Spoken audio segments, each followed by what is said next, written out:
In the fall of 1944, General Douglas MacArthur made his historic return to the Philippines as Americans started the final push to retake the islands after 2 years of Japanese occupation.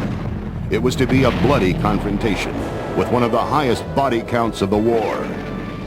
Here, 200,000 American soldiers faced 200,000 entrenched Japanese troops on the battlefront.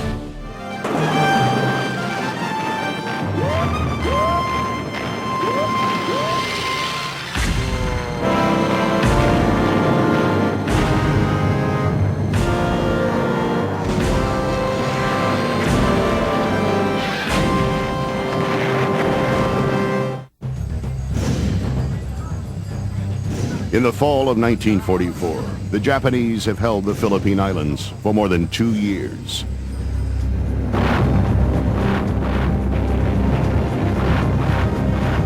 But the American drive across the Pacific has broken through other Japanese defense lines and is heading towards the Philippines. More than 200,000 men are brought in to defend the islands.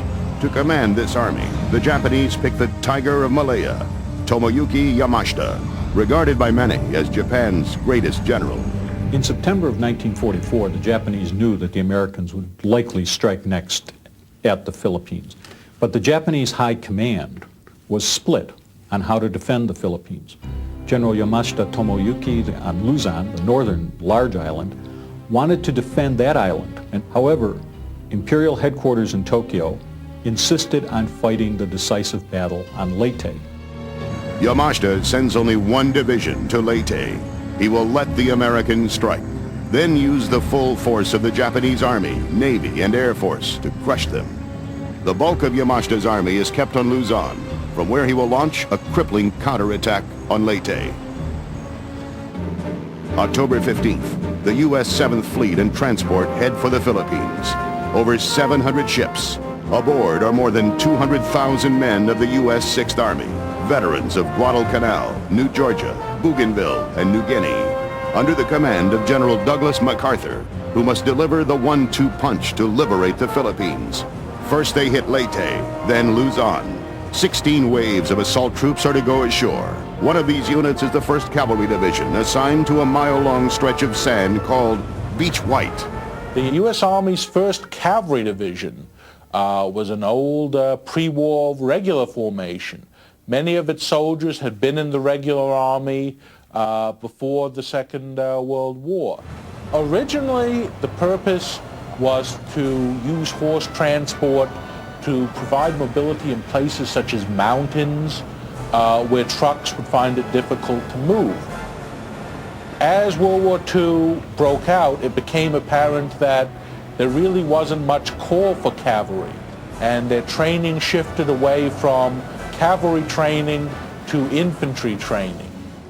So when the 1st Cavalry went overseas, it did so as an infantry division, although many of the units did indeed embark carrying their saddles, hoping to find horses overseas. One of the reasons that the High Command opted to fight on Leyte was that they believed the erroneous and inflated battle claims of both the Japanese Navy and Air Force pilots. Japanese claimed that they had sunk several American carriers, destroyed battleships, and many of the Japanese troops believed that all they had to do was land on Leyte to accept General MacArthur's surrender. This was completely opposite of fact, but it was the kind of mistaken intelligence that drove the Japanese decision to fight the decisive battle of the Philippines on Leyte.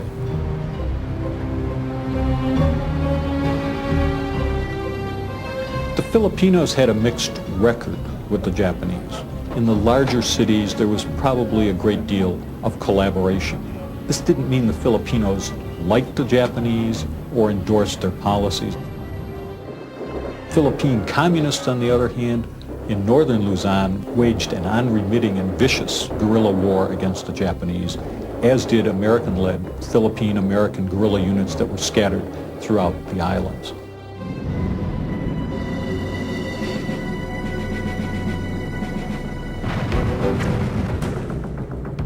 American bombing runs hit Japanese ships in Manila Bay near Bataan. They also bombed planes at Clark Airfield, diminishing Japanese air power.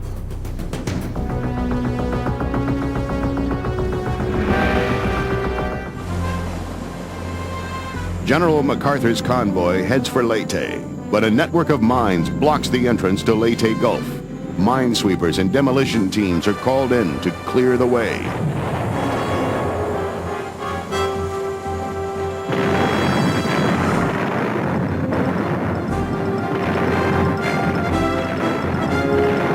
For 24 hours, American guns bombard the island of Leyte.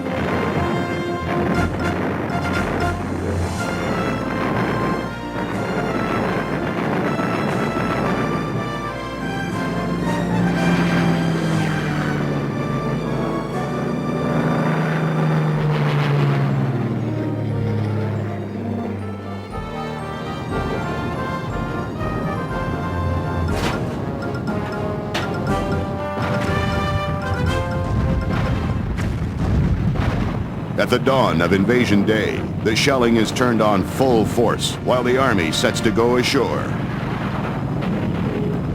The 1st Cavalry Division was committed to the Philippines in an amphibious landing on the island of Leyte in the Philippines. This was part of General MacArthur's famous promise, "I shall return."